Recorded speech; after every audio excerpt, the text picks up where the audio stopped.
نحمده ونصلي ونسلم على رسوله الكريم اما بعد فاعوذ بالله من الشيطان الرجيم بسم الله الرحمن الرحيم الذين آتيناهم الكتاب يعرفونه كما يعرفون أبناءهم الذين خسروا أنفسهم فهم لا يؤمنون۔ وہ لوگ جنہیں ہم نے کتاب عطا فرمائی وہ اس نبی کو ایسے پہچانتے ہیں جیسے اپنے بیٹوں کو پہچانتے ہیں، لیکن جو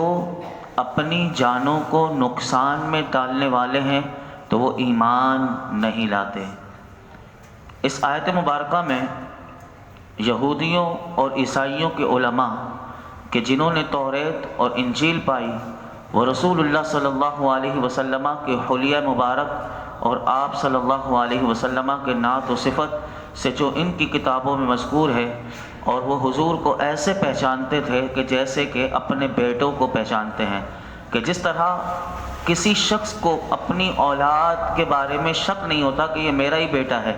اسی طرح فرمایا کہ وہ نبی ہونے میں انہیں کوئی شبہ نہیں، کیونکہ وہ سب توریت میں اور انجیل میں پڑھ چکے تھے۔ اور اس کا ثبوت اس روایت سے بھی ملتا ہے کہ اسلام قبول کرنے کے بعد فاروق اعظم رضی اللہ تعالیٰ عنہ نے یہی آیت مبارکہ حضرت عبداللہ بن سلام رضی اللہ تعالیٰ عنہ کے سامنے پڑھ کر ان سے پوچھا کہ تم حضور کو پہچاننے کی ان سے صورت پوچھی، تو انہوں نے فرمایا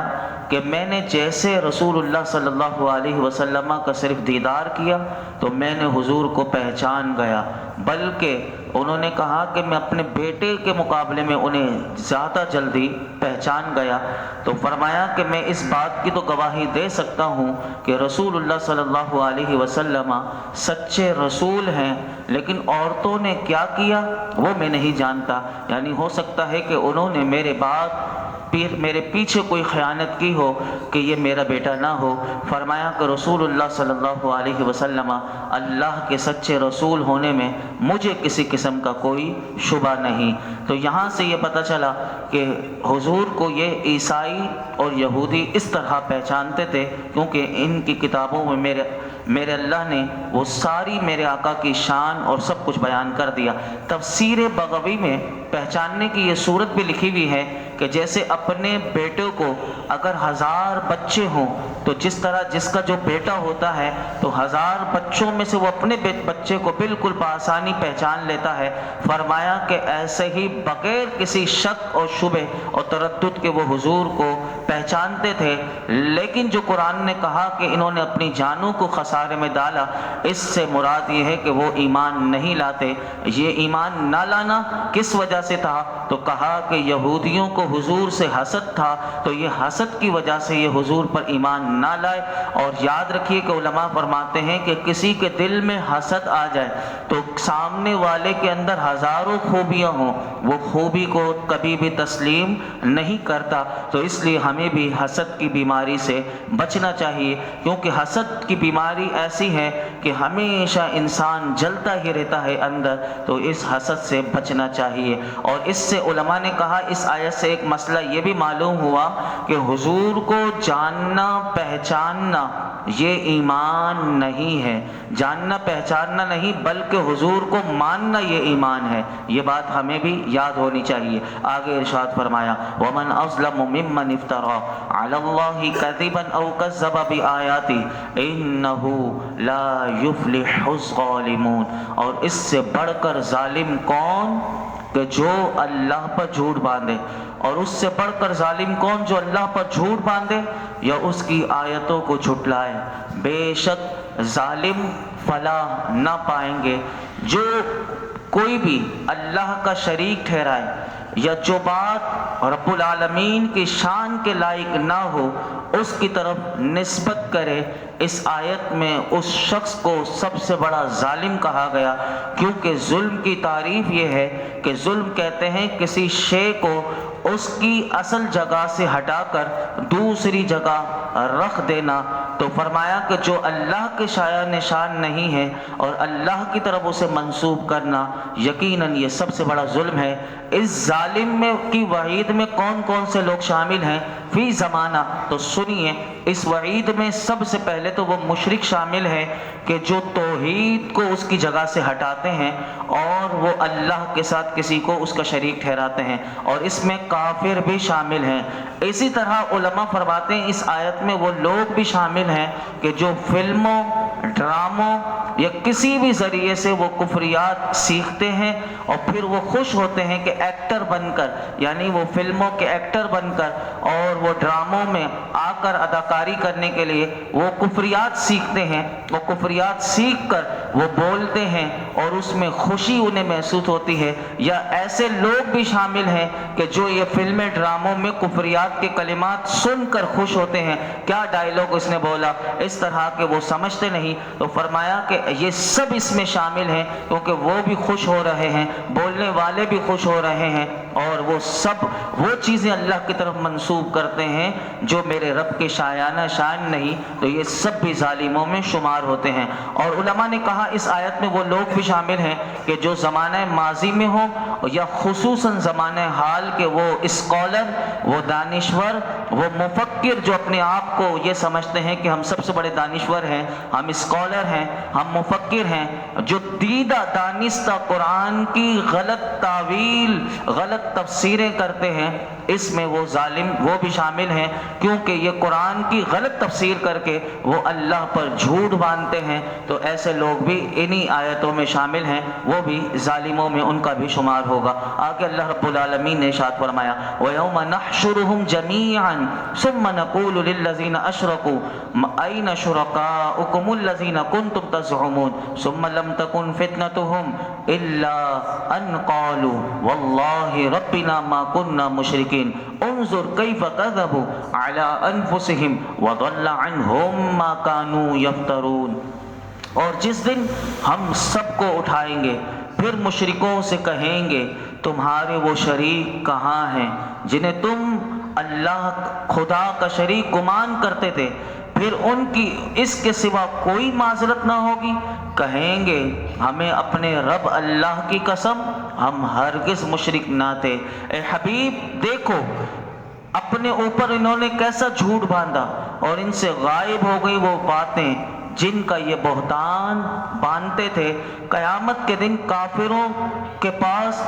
جو انہوں نے دنیا میں کفر کیا، جو شرک کیا، اس سے معذرت کرنے کی اللہ کے پاس کوئی صورت نہ ہوگی سوائے اس کے کہ قیامت کے دن وہ صاف قرآن کہتا ہے وہ انکار کر دیں گے، ہم تو مشرک دنیا میں تھے ہی نہیں۔ ان کے متعلق اللہ نے یہ آیت مبارکہ نازل کر کے اس سے اگلی آیت میں کہا اے حبیب دیکھیے یہ اپنے اوپر انہوں نے کیسا جھوٹ باندھا کہ ساری زندگی بھر یہ شرک کرتے رہے، یعنی بتوں کو پوجتے رہے، میرا شریک بناتے رہے، اور قیامت کے دن جب اپنے جرموں کو دیکھیں گے صاف قیامت کے دن انکار کر دیں گے، اور اس وقت کہیں گے یہ تو ہم نے نہ کیا تھا، یہ کسی کے بہکانے کی وجہ سے ہم نے کیا تھا، یعنی یہ ہمارے بڑوں نے کہا تھا، یہ دوسروں پر الزام تراشی کریں گے۔ آپ دیکھیے کیا قرآن ہے، قیامت کے دن کیا کیا ہوگا، یہ کیسے کیسے انکار کر دیں گے۔ وہ بھی قیامت تو بعد میں آئے گی لیکن دنیا میں بتا دیا یہ جو شرک کرنے والے، کفر کرنے والے قیامت کے دن صاف انکار کر دیں گے۔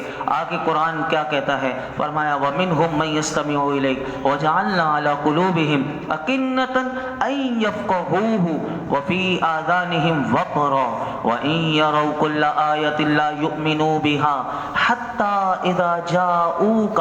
يُجَادِلُونَكَ يَقُولُ الَّذِينَ كَفَرُوا إِنْ هَذَا إِلَّا أَسَاطِيرُ الْأَوَّلِينَ۔ اور ان میں سے کوئی وہ ہے جو تمہاری طرف کان لگا کر سنتا ہے، اور ہم نے ان کے دلوں پر غلاف کر دیے ہیں کہ اس کو نہ سمجھے، اور ان کے کانوں میں بوجھ ڈال دیا ہے، اور اگر ساری نشانیاں بھی دیکھ لیں تو ان پر ایمان نہ لائیں، حتیٰ کہ جب تمہارے پاس تم سے جھگڑتے ہوئے آتے ہیں تو کافر کہتے ہیں یہ تو پہلے لوگوں کی داستانیں ہیں۔ یہ آیت مبارکہ ان لوگوں کے بارے میں علماء فرماتے ہیں ایک مرتبہ ابو سفیان، ولید، نضر، ابو جہل، یہ جمع ہو کر انہوں نے رسول اللہ صلی اللہ علیہ وسلم کی یہ چھپ کر حضور کی تلاوت کو سننے لگے تو نظر سے اس کے ساتھیوں نے کہا، اب یہ دیکھیں قرآن سن کر بھی کیسے جھوٹ بولتے تھے۔ راوی کہتے ہیں اسی آیت میں اللہ نے ان کا پول کھولا کہ نظر سے اس کے ساتھیوں نے کہا کہ محمد صلی اللہ علیہ وسلم کیا کہتے ہیں؟ کہنے لگا میں نہیں جانتا، زبان کو حرکت دیتے ہیں اور پہلوں کے قصے کہہ رہے ہیں جیسے میں تمہیں سنایا کرتا ہوں۔ ابو سفیان نے کہا ان کی باتیں مجھے حق معلوم ہوتی ہیں۔ ابو جہل کے یہ جملے تھے، اس نے کہا اس کا اقرار کرنے سے مر جانا بہتر ہے۔ اس پر اللہ نے آیت کریمہ نازل کی اور کہا کہ کافروں کے قرآن پاک کو پرانے قصے کہنے سے مقصد ان کا یہ ہے کہ گویا کہ یہ اللہ کی وحی کا انکار کرنے والے ہیں، یعنی یہ اللہ کا وحی جو اللہ نازل کرتا ہے اس کا صاف انکار کرنے والے ہیں، اور یہ قرآن سنتے ہیں لیکن قرآن کہتا ہے کہ کیونکہ ان کا مقصد ہدایت لینا نہیں تو ان کے دلوں پر غلاف اللہ نے ڈال دیے کہ اس کو نہ سمجھیں، ان کے کانوں میں بوجھ ڈال دیا۔ اگر ساری ایمان کی نشانیاں دیکھ لیں، ان کی حرکتوں کی وجہ سے کہا یہ ایمان نہ لائیں گے، تو ہمیں بھی ڈرنا چاہیے کہ اللہ سے یہ پناہ مانگنی چاہیے کہ ہمارے دلوں پر بھی غلاف نہ چڑھ جائیں، ہمیں بھی اللہ اس قرآن سے نصیحت حاصل کرنے والا بنائے، اس قرآن کا اللہ ہمیں نور عطا فرمائے اور اس قرآن کی برکتیں، رحمتیں، عزتیں ہم سب کو اللہ نصیب فرمائے۔ آگے فرمایا وَهُمْ يَنْهَوْنَ عَنْهُ وَيَنْأَوْنَ عَنْهُ وَهُمْ يَنْهَوْنَ عَنْهُ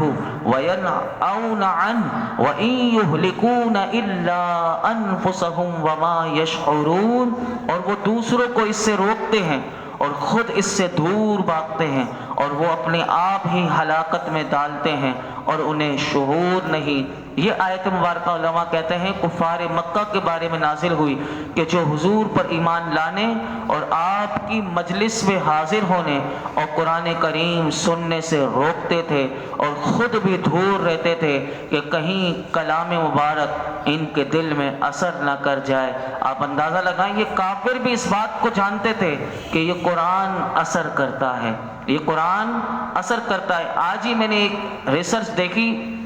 یہ خوشاب کے علاقے میں ایک پروفیسر جو اس نے باقاعدہ 11 آوازیں اس نے کہی کہ اس نے تجربہ اس پر کیا کھیتوں پر، یعنی گندم کی فصل پر۔ وہ کہتا ہے کہ اس کی زبان کے الفاظ جو میں نے آج سنے، وہ کہتا ہے کہ قرآن بھی میں نے کھیتوں کو سنایا، یعنی گندم کو قرآن سنایا تو 90 من یعنی اس پیداوار میں اضافہ ہو گیا۔ یعنی قرآن یہ اس نے باقاعدہ کہا کہ یہ جو پودے ہیں یہ پودے بھی قرآن سنتے ہیں، اور اس نے باقاعدہ اس کے یہ الفاظ تھے کہ میں نے اسے منافقت والے الفاظ بھی سنائے، گانے بھی سنائے، جہاں گانے سنائے کھیتوں کو جہاں جو فصل اگتی ہے، تو کہا یہ باقاعدہ گانوں کی اثر کی وجہ سے یعنی اس میں بالکل کوئی پیداوار میں اضافہ نہ ہوا، اور منافقت کس طرح ہوتی ہے وہ بھی اثر ڈال کر دیکھا تو کہا یہ جو زبان سے جو الفاظ نکلتے ہیں تو باقاعدہ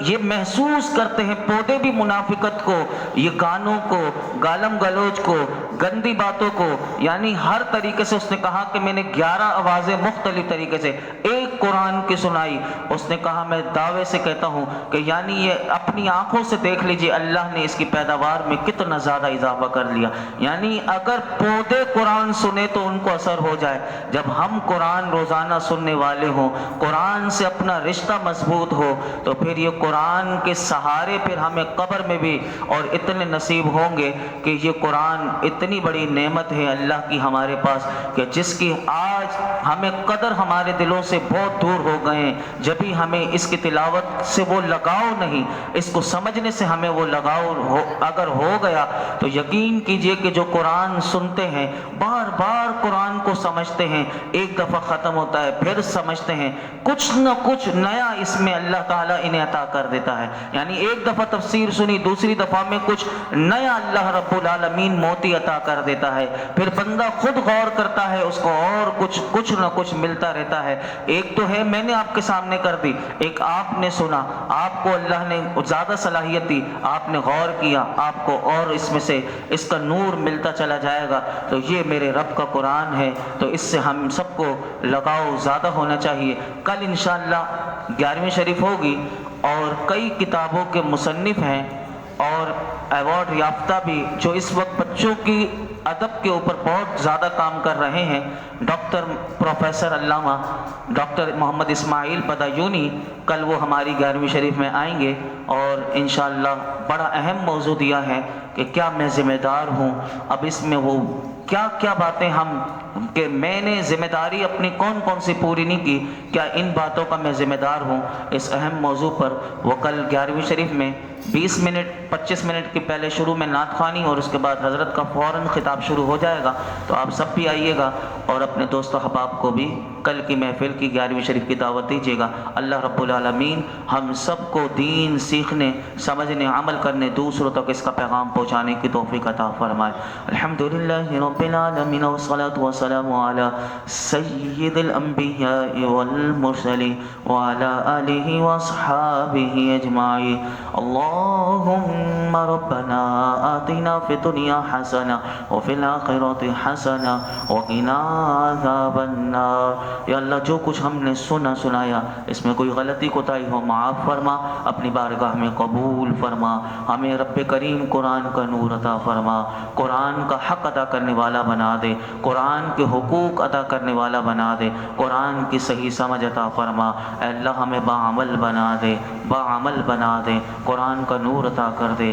قرآن کی معرفت عطا کر دے، قرآن کی شب روز تلاوت کرنے والا بنا دے، مرتے دم تک قرآن کا ساتھ ہمیں نصیب فرما، قبر میں قرآن کا ساتھ نصیب فرما، کل محشر کے میدان میں اس قرآن حکیم کو ہماری شفاعت کرنے والا بنا دے۔ اے رب کریم اس قرآن کریم کی برکتوں سے ہماری ساری پریشانیاں، بیماریاں، دکھ، تکلیف، قرض داریاں سب کچھ دور کر دے۔ اللہ ہم سب کے رزق میں برکتیں دے دے، اللہ رزق حلال ہمیں وسیع عطا فرما۔ اس درس قرآن میں یہ جتنے حاضرین موجود ہیں ان سب کی جو مرادیں ہوں آج کی 11ویں شریف کی رات کے صدقے میں، تیرے محبوب کی عظمتوں کے صدقے میں، قرآن کے صدقے میں سب کی جھولیوں کو بھر دے۔ وصلی اللہ تعالی علی خیر خلق محمد وعلی آلہ وصحبہ۔